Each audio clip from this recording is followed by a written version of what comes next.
Cristo del Rosario de Zafra, el promotor y editor de la revista, los compañeros del Servicio de Coordinación Educativa, del CPR, de la sección de biblioteca. Bueno, creo que esta pequeña reunión, este pequeño encuentro, que empezó siendo una cosa bastante modesta, se ha convertido de alguna manera en un selecto grupo de representantes, no, de profesionales, que creo que compartimos intereses comunes, y uno de ellos muy especial, el acceso a la cultura y a la educación a través del arte y la palabra. Quería dar la bienvenida, antes de continuar, a los compañeros, profesores y sobre todo a los alumnos y alumnas del Instituto Superior de Cristo del Rosario de Zafra, que nos acompañan, y a otros de los protagonistas de la revista. Veo también con nosotros a Luciano Feria Hurtado, que también es objeto de estudio en este número.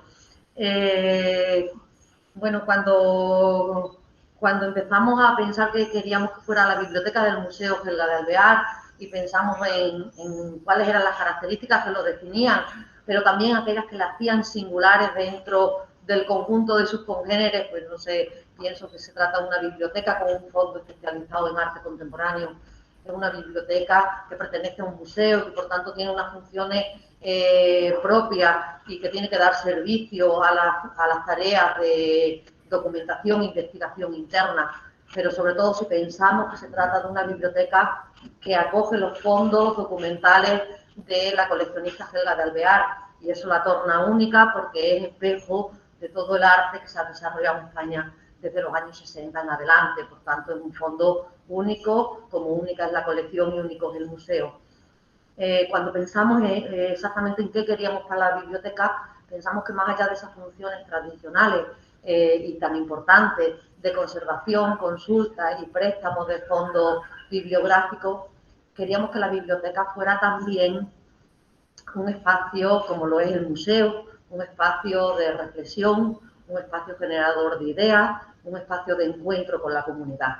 Y entonces decidimos que además de ese acceso al saber que la biblioteca debía propiciar, tenía también que abrirse a otro tipo de actividades para que de alguna manera respondiese a esos objetivos que le pedíamos. Es decir, que fuese ese espacio de intercambio, ese espacio de cruce y transacciones interdisciplinares, que fuera también un lugar no solo de acceso al conocimiento, sino también creador de conocimiento, y que fuese sobre todo un espacio que propiciase que la visita del ciudadano, el uso de la biblioteca, fuese una experiencia. Queríamos, de alguna manera, crear un modelo relacional de biblioteca que propiciase todo esto. En este contexto nos encontramos y nos sale al encuentro la biblioteca del Instituto Cristo del Rosario de Zafra, y nos propone un proyecto que venía, de hecho, a coincidir con los objetivos que la biblioteca del Museo Gelga de Alvear se había marcado. Entonces decidimos darle el espacio que necesitaba para que desplegase sus alas ampliamente, y eso es lo que hace que nos encontremos hoy aquí presentando la revista. Vemos que las bibliotecas de los centros de educación pueden adquirir, y de hecho este encuentro creo que así lo manifiesta, un papel fundamental dentro de ese entramado de relaciones entre museo, biblioteca y educación que definen a nuestra institución, y pienso que también a aquellas que aquí nos encontramos hoy. Por eso creemos que de alguna manera ese papel que todos conocemos, que es fundamental y decisivo en el día a día de un museo y en el día a día de los centros educativos, esa relación tan intensa, conocida y reconocida entre el museo y los centros de educación, encuentra con actividades como la que nos reúne aquí una nueva vía, un nuevo campo que creemos que es muy fecundo y que puede abrir, no sé, una vía nueva de relaciones y de colaboraciones en los próximos tiempos.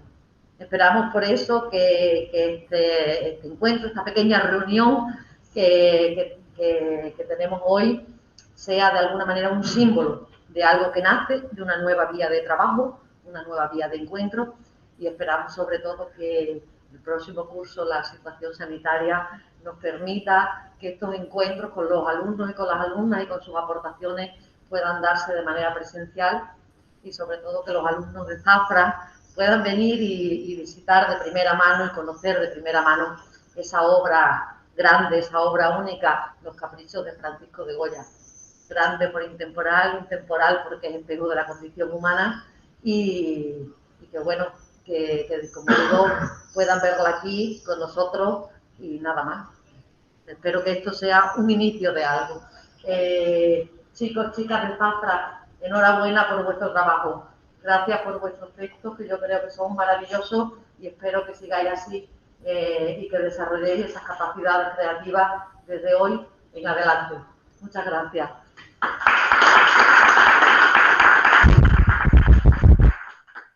Bueno, te doy la palabra a Juan Carlos, director del instituto.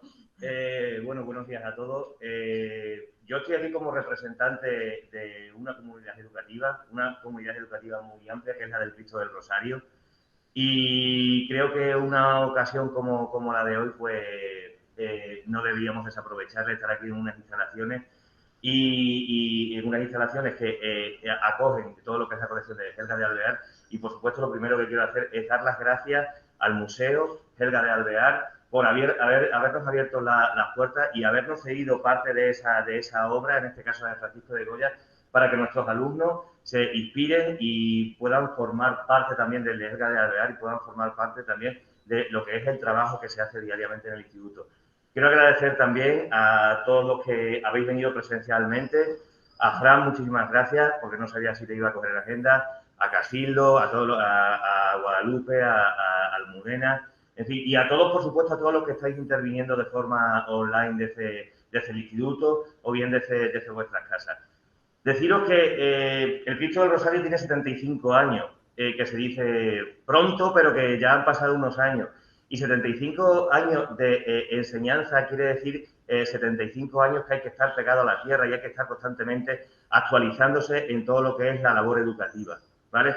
Y esa idea de mantenernos en la tierra y mantenernos en la tierra y en el aire y en la nube, ¿no? Ahora con las nuevas tecnologías, pues es lo que hizo también surgir la idea de esta revista de la cabeza de Guillermo, que es el que os va a hablar a continuación, para que eso lo lleváramos fuera del instituto y para que diéramos a conocer no solamente lo que es la actividad didáctica tradicional de dar las clases en el aula a los profesores con los alumnos, sino todo aquello que verdaderamente enriquece también todo lo que es la labor del instituto, como puedan ser exposiciones, fotografías, revistas y todo aquello además que fomente la creatividad del alumnado, como es este caso, ¿no? Que a través de los caprichos de Goya, pues ellos hayan escrito lo que se le pasaba por sus cabezas y además que no solamente lo han hecho en castellano, sino que lo han hecho en portugués, lo han hecho en francés y lo han hecho en inglés. Lo que quiere decir que todo contribuye también a que fomentemos el aprendizaje y la enseñanza de los idiomas que tan importantes son actualmente. Y ya digo, esto es lo que verdaderamente enriquece la enseñanza. Aquí es donde debemos estar y este creo que es el camino que debemos seguir para que continuemos avanzando y que continuemos avanzando según nos pidan los tiempos, ¿vale? Y con esto yo ya paso a lo que es realmente importante hoy, a lo que nos reúne, que es darle la palabra a Guillermo, que es el que nos va a presentar la revista y todos los contenidos que ya se encierran. Muchas gracias a todos.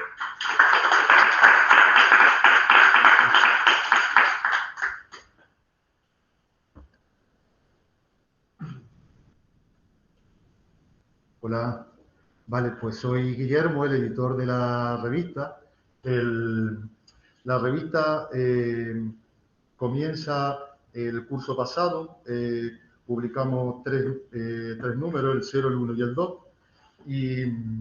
y este curso hemos publicado otros 3, el último número de este trimestre. La revista, en realidad, de mi parte y desde el centro, una apuesta desde un instituto público, apostar por una educación pública de calidad. La idea de la revista se me ocurre a mí, pero la revista no podría funcionar sin todos los profesores, profesoras, todos los alumnos que participan en ella. Y quiero agradecer sobre todo a a las compañeras que forman parte del equipo de redacción, a Guadalupe, a Nuria, a Pilar, a Cristina, que es la responsable de la biblioteca y hoy no ha podido venir porque está en la EBAU. Básicamente, la revista mantiene pues unas secciones fijas desde el curso pasado. Hay una primera sección que es de entrevistas. Algunas de las entrevistas, las preguntas lo hacen los alumnos, otras entrevistas, las preguntas lo hacen los docentes.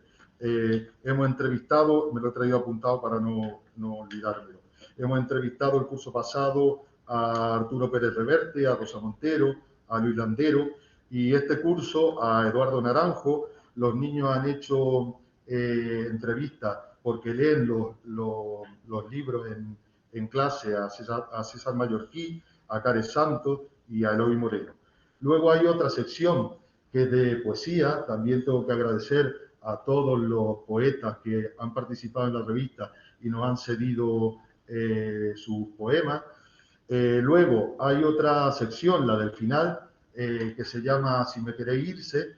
Allí aportan textos alumnos universitarios, ya no están en el instituto, o exalumnos del instituto. En esta revista que presento escriben dos hermanos, Tinoco, que están estudiando Bellas Artes, uno en Valencia, el otro en Granada, y por eso nos han cedido ellos también una parte de sus obras. Y luego hay una sección que se llama Descongélate, en donde exponemos los proyectos que hay en el centro, las actividades que hacemos en el centro. En este sentido, tanto la revista del trimestre pasado como esta y se engloban dentro de lo que en el centro se ha organizado como encuentros virtuales con autor.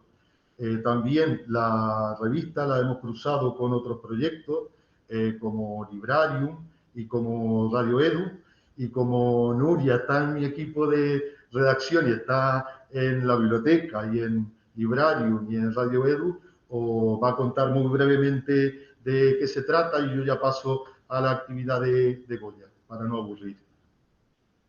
Frente Nuria. No sé. Bueno, yo no tengo mucho donde colocarme así. Bueno, pues nada, como ya se ha dicho anteriormente, pues una biblioteca pensamos que debe ser un sitio desde el que se expanda el conocimiento, no solo un sitio en el que se guarde ese conocimiento.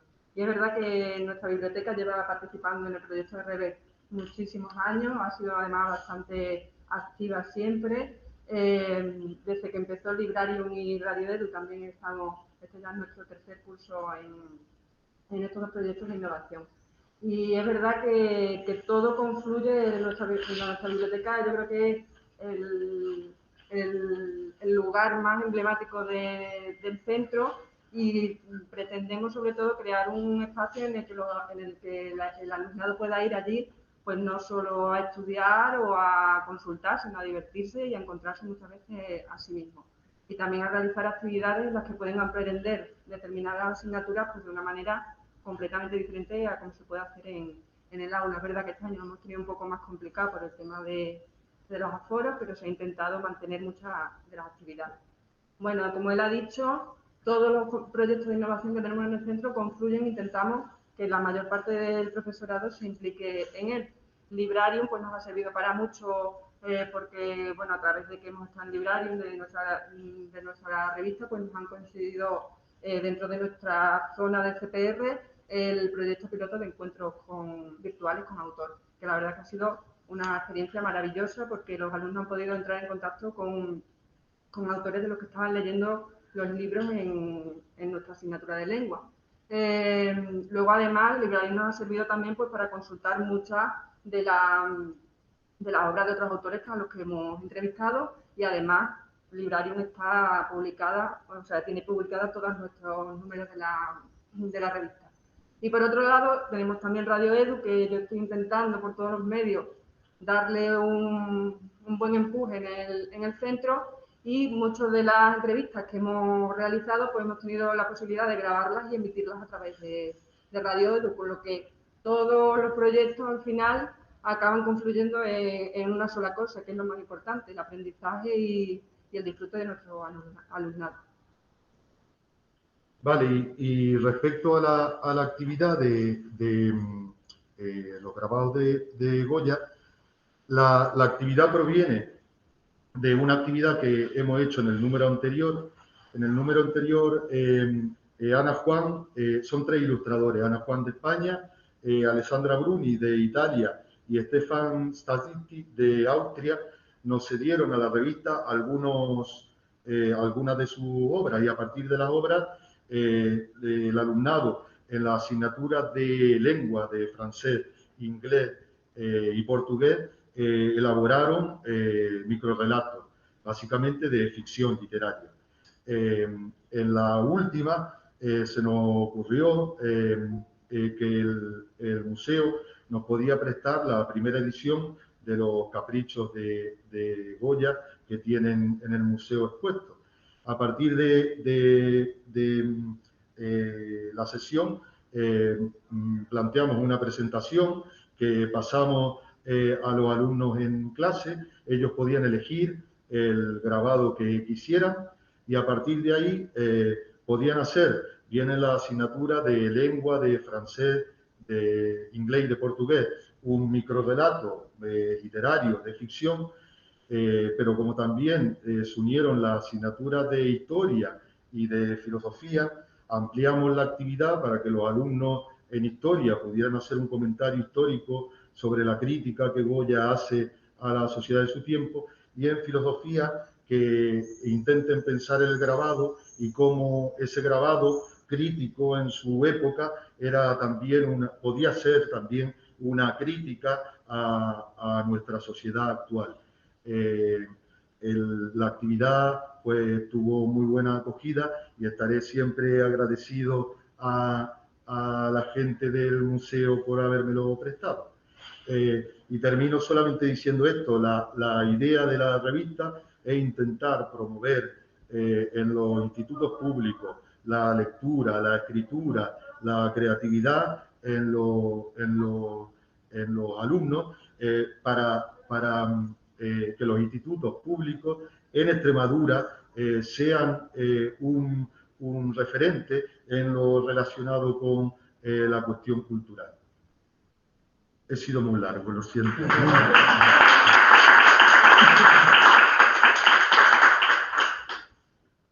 paso por el medio. Bueno, intervengo yo ahora, pero brevemente, solamente para cederle feliz la palabra a Fran Amaya, nuestro secretario general de Educación, que nos va a decir algo.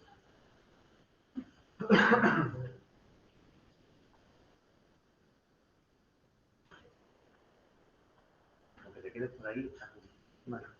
Bueno, pues muy buenas tardes a todos y muy buenas tardes a todas, y muy buenas tardes también a la comunidad educativa y a la familia del Cristo del Rosario de Zafra, y a Luciana. Buenas tardes. Hace ya mucho, casi 2 años que nos vimos, y nada, un placer. Creo que nos vimos en el Parador de Zafra a propósito de Isaac Rosa, y me ha hecho mucha ilusión volver a encontrarnos, aunque sea de manera virtual. Lo habéis dicho todo. Bueno, yo simplemente suscribo cada una de vuestras intervenciones, y de una manera u otra lo habéis dicho.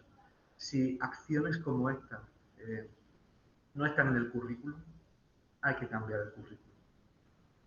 Porque estas acciones son las que nos permiten fomentar la reflexión crítica, las que nos permiten entender el mundo complejo y vivir en la incertidumbre, como es el mundo global en el que vivimos, porque nos permite cooperar, porque nos permite afirmar que los liderazgos deben ser compartidos, porque fomenta la creatividad, y porque en una sociedad en la que vamos a tener que cambiar de decisiones y quizás de puestos de trabajo constantemente, adquirir las herramientas y adquirir las competencias que te permitan desenvolverse en un mundo como este, es lo que te permite avanzar y lo que te va a permitir al final ser uno mismo. Por tanto, si no somos capaces de establecer esta confluencia entre bibliotecas escolares, bibliotecas públicas del Estado, bibliotecas municipales, bibliotecas especializadas de museos y aún más, es decir, con todas las acciones culturales que al final son rayos de esperanza para el mundo en el que vivimos, si eso no está en el currículum, eso tiene que estar en el currículum.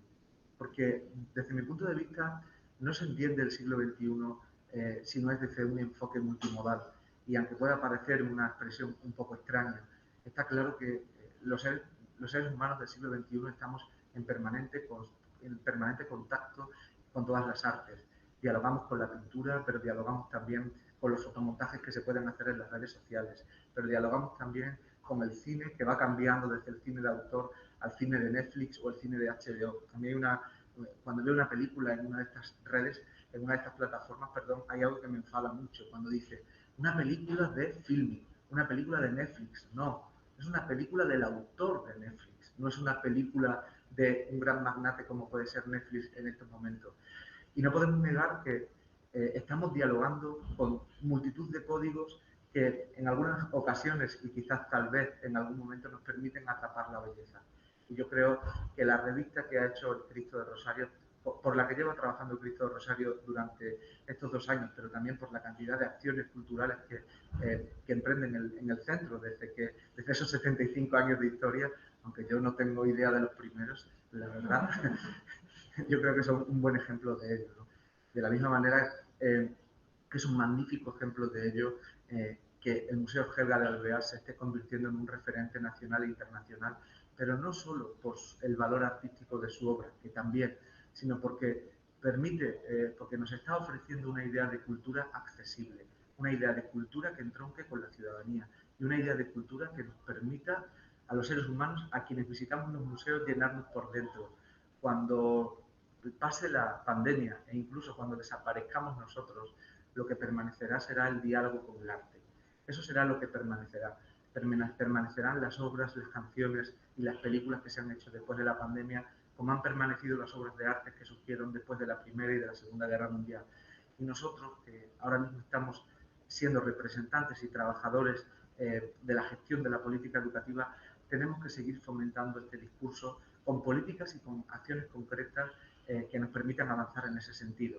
Librarium es un buen ejemplo de ello. Están aquí la jefa de coordinación educativa y Casildo, que es una de las almas de la Consejería de Educación y Empleo, el Foro de Nativos Digitales, que también aparece en nuestra revista, la radio siempre será la radio, aunque sea educativa también, será siempre ese espacio mágico que, más allá de fomentar la oralidad y fomentar el diálogo entre cada una de las partes, nos permite encontrarnos con nosotros mismos porque nos sitúa frente a un espejo.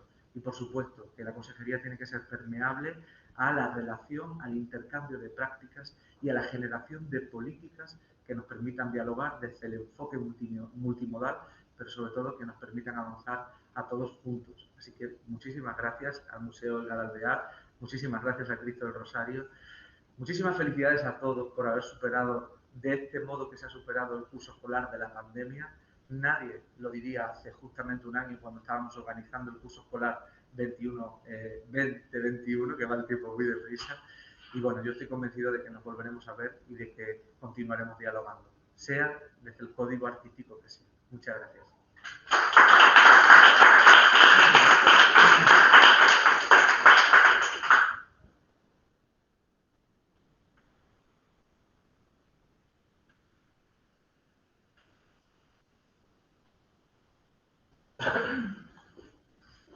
Bueno, os cuento ahora, en lo que es el acto de presentación en sí como tal de la revista ha acabado, pero el Helga de Alvear, el museo, quiere también brindarnos con una estupenda visita. Entonces, Miguel, uno de los trabajadores de aquí del museo, lo que va a hacer es pasar una visita, aunque sea virtual, ¿vale?, por todo lo que es la zona de los caprichos de Goya. Va a ser una cosa cortita, 10-15 minutos, ¿no, Miguel? Aproximadamente, lo que tú me digas.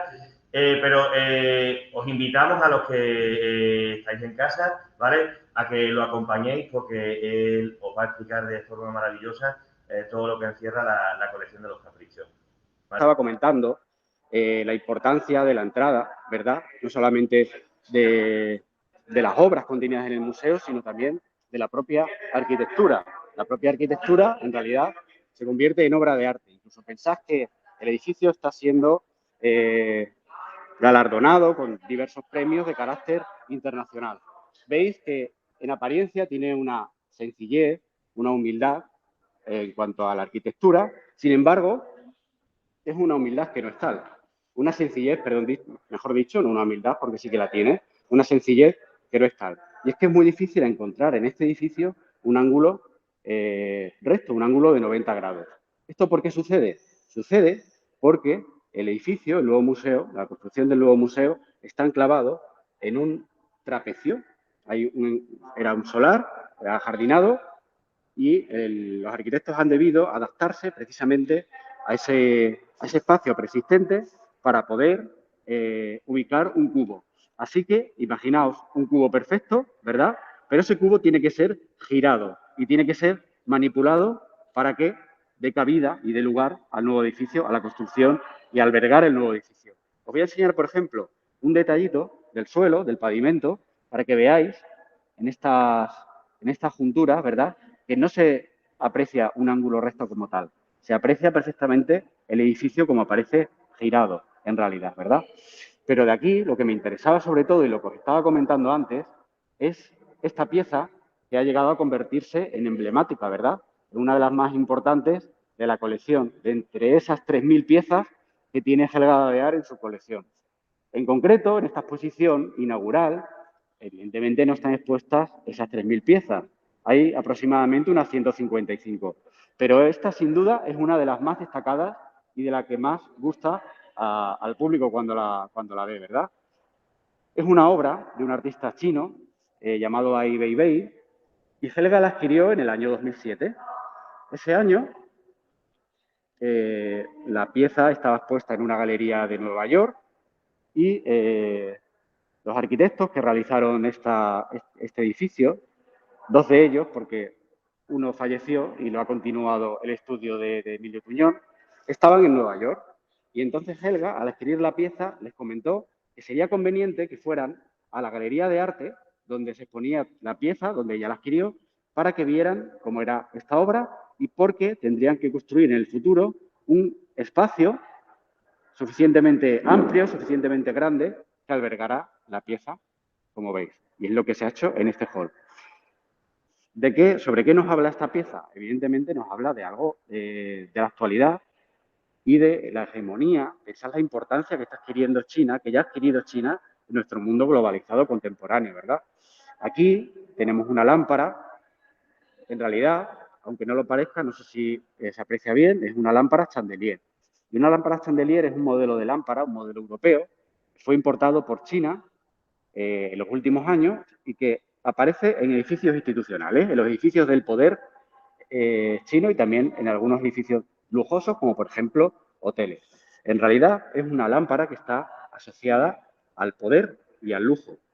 Y Ai Weiwei no la presenta, como veis, colgada del techo, como debería aparecer una lámpara en condiciones normales, sino que la presenta desplomada en el suelo.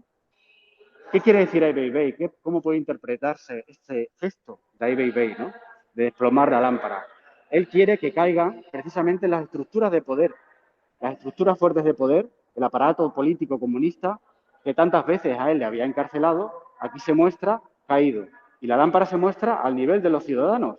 Ya no tenemos que recibir dictatorialmente órdenes ejecutadas desde los poderes que nos son superiores, ¿verdad? Ahora aquí la lámpara se muestra a nivel del suelo para que los ciudadanos y los visitantes podamos dialogar directamente con ella.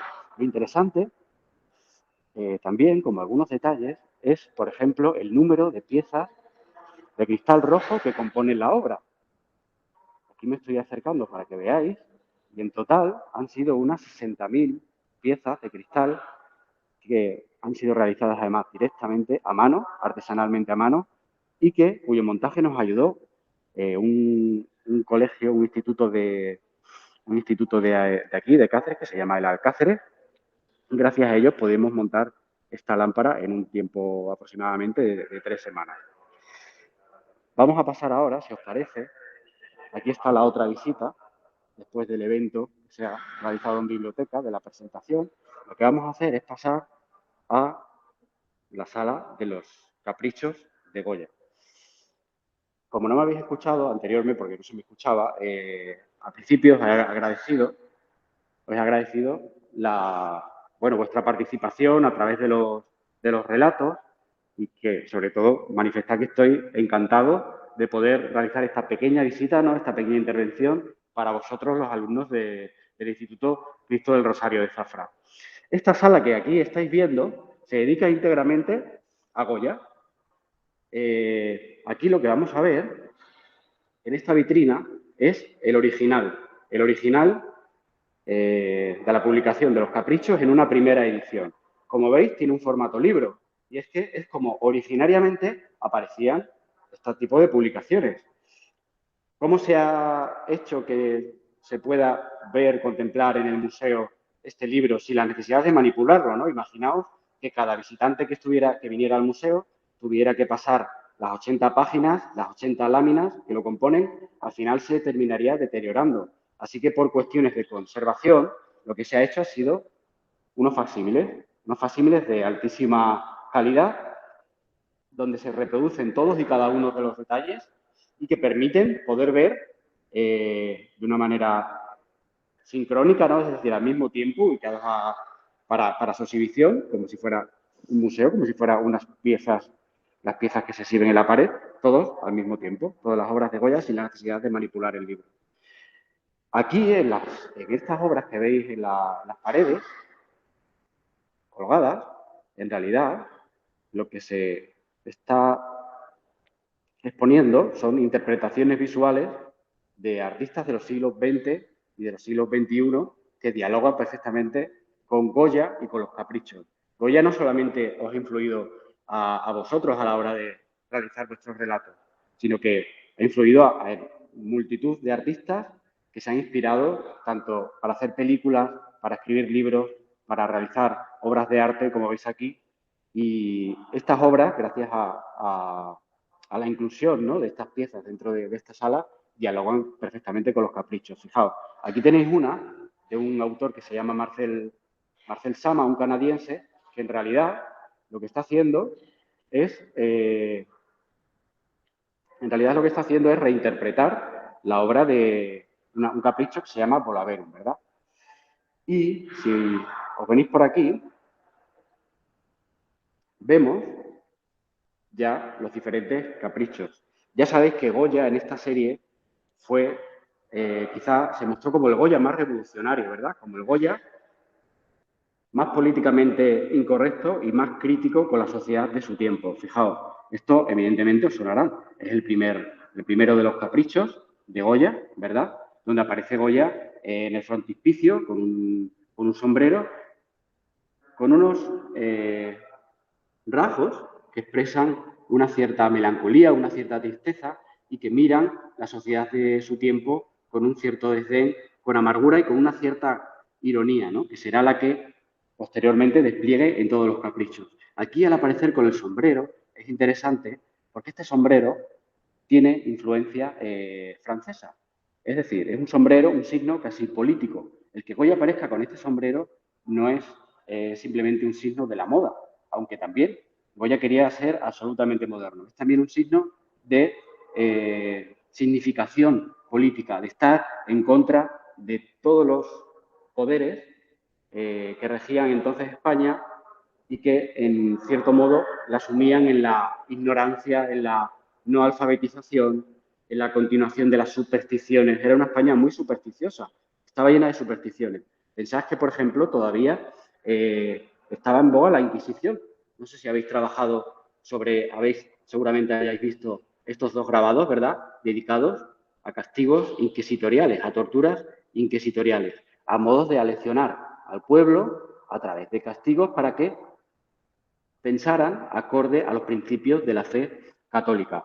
Goya va a ser absolutamente revolucionario, como digo, en esta serie, criticando, por ejemplo, algo que aún sigue vigente en nuestro mundo actual, que es la prostitución. La prostitución. Va también a criticar, por ejemplo, al aparato político, a la monarquía y, sobre todo, también a la ignorancia y a ciertas clases sociales, como por ejemplo el clero, ¿verdad?, la Iglesia, que todavía tenían un poder grande y que configuraban la manera de pensar de los ciudadanos, haciéndole pagar impuestos o tener una carga de trabajo excesiva sin ellos aportar verdaderamente nada a la sociedad en la que vivían, sino solamente siendo parasitarios de esa misma sociedad. ¿Por qué es importante Goya? Ya para ir terminando. Es importante, fijaos, por ejemplo, en la cantidad de galerías, de retratos, ¿verdad? La cantidad de expresiones diversas de la fisionomía humana, del rostro, y es que Goya va a ser un maestro de la expresión, un maestro quizá como antecedente incluso del expresionismo. Y es que lo que vemos en determinados caprichos, evidentemente en unos más que en otros, ¿verdad? Pero hay detalles que así os lo están mostrando, lo muestran.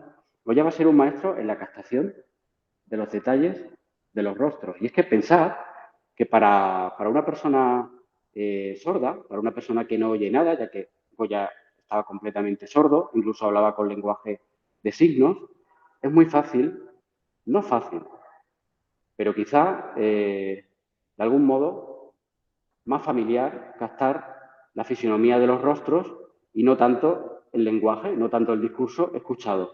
Él escuchaba los rostros mucho mejor que los discursos pronunciados, ya que era incapaz de escucharlos, ¿verdad? Así que se muestra de algún modo como un antecedente del expresionismo, también del surrealismo. Fijaos en esta obra, ¿no? Unas chicas que tienen unas sillas en la cabeza y que la obra tiene por título Ya tienen asiento. Está criticando en realidad la superficialidad de las modas, pero al mismo tiempo también la prostitución. ¿Ves? Que las chicas tienen la falda corta, ¿verdad? Y de algún modo hay interpretaciones muy diversas, pero la predominante es la que cuenta como Goya, con una visión todavía un tanto machista, ya que estas obras se realizaron a finales del siglo XVIII, critica a las chicas que tienen la falda corta, lo que presupondría que son ligeras de cascos, ¿no? Que no tienen un asiento y que, bueno, son excesivamente libres y no se adaptan a las normas del mundo de lo masculino, los cuales se ríen precisamente de su feminidad. Hay muchas diversas obras, pero quizá, ya que se trata de un centro educativo, ¿verdad?, del Instituto Virgen del Rosario, perdón, Cristo del Rosario, me interesa esta serie de asnerías, esta serie de obras que veis aquí, donde aparecen como un motivo explicativo los asnos, ¿verdad? En realidad hay diversas obras donde aparecen los asnos.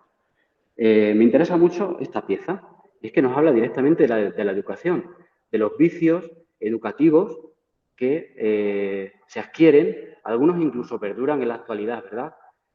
Vemos en concreto a un burro intentando enseñar a leer a otro burro. La obra se titula Si sabrá más el discípulo. Evidentemente el sentido crítico es claro. Difícilmente un profesor puede transmitir experiencias de vida y experiencias de conocimiento cuando el profesor es un ignorante del cual solamente puede salir un alumno ignorante, tanto como el profesor, ¿verdad? Luego hay críticas muy interesantes, por ejemplo, esta a la medicina. Aquí aparece un médico burro intentando curar a un enfermo. La obra se titula ¿De qué mal morirá?, ¿verdad? Evidentemente, el enfermo podría ser la España de aquel tiempo, regida por políticos ignorantes y, desde luego, inadaptados a las necesidades reales, desconocedores de la situación actual de una sociedad que era enferma, que estaba enferma y que difícilmente podría ser curada por médicos ignorantes. Luego, hay otra serie de caprichos, por ejemplo, donde aparecen ya elementos nocturnos, seres voladores, y me interesa especialmente este, que lo habéis tratado, que es El sueño de la razón produce monstruos, ¿verdad? Aparece el propio Goya en un escritorio y un conjunto de seres nocturnos, de aves, que sobrevuelan sobre su cabeza. Evidentemente es una crítica, desde un punto de vista de la filosofía, es una crítica a la razón, a la pérdida de razón Es decir, deberíamos mantenernos en las vías, en las líneas de la razón, para que, no despistándonos y no durmiéndonos, no aparecieran ciertos monstruos, ¿verdad? Gracias a la razón sería posible que nosotros desterráramos ciertas barbaridades, ciertos comportamientos de nuestro mundo y de nuestra sociedad. Pero también, sin embargo, puede ser una crítica a los excesos de la razón. Y es que si soñamos que la razón puede solucionarlo todo, si soñamos que la razón puede dar enmienda a la cantidad de problemas que existen en nuestro mundo, evidentemente nos equivocaremos, ¿verdad?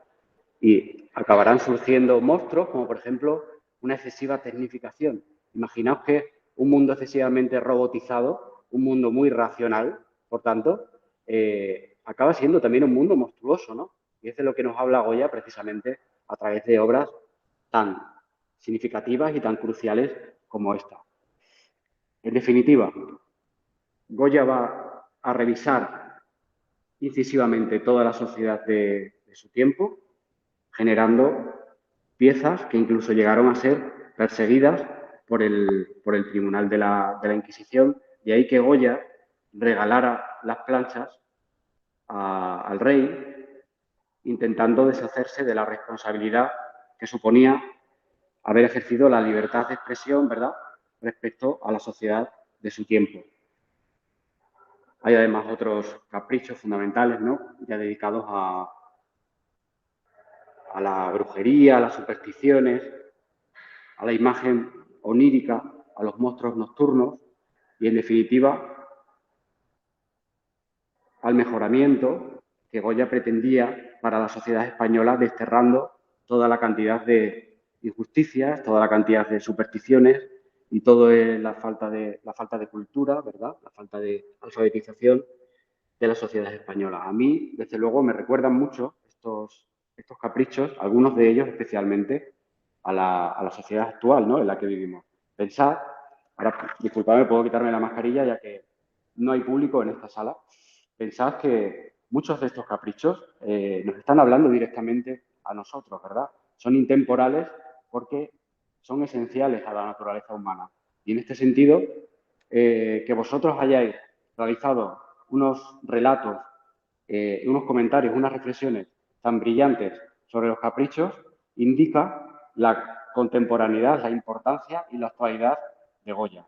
Desde luego, desde el Museo Helga de Alvear, estamos encantadísimos de poder estar con vosotros, de fomentar el conocimiento, de producir conocimiento a través de las actividades desarrolladas con Guillermo. Y nada más, con esto me despido. Podéis escribirme alguna pregunta, si tenéis alguna pregunta, o yo creo que os escucharía. Así que si tenéis alguna pregunta, yo encantado de poderla responder. ¿De acuerdo? Ha sido un placer estar con vosotros. Y nada, si tenéis alguna pregunta, decidme. Espero.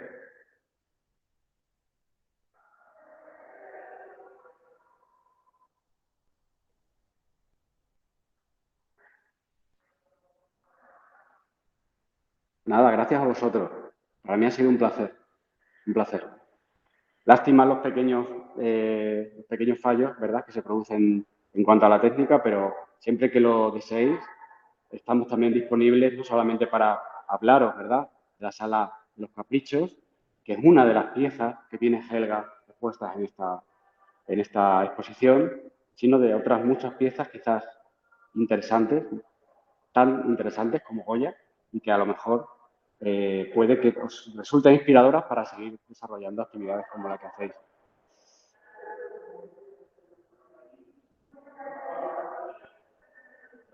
¿No tenéis entonces preguntas?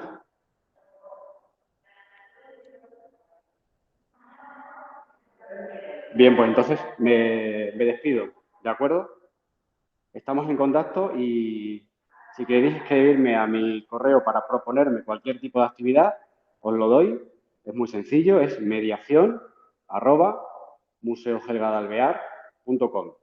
Lo repito, ¿vale?, por si lo queréis anotar. mediación@museohelgadalvear.com. Allí podéis hacerme llegar sugerencias, colaboraciones, preguntas, lo que se os ocurra. ¿De acuerdo? Voy a estar disponible para vosotros. Así que me despido. Gracias y un saludo a todo el Instituto Cristo del Rosario de Zafra.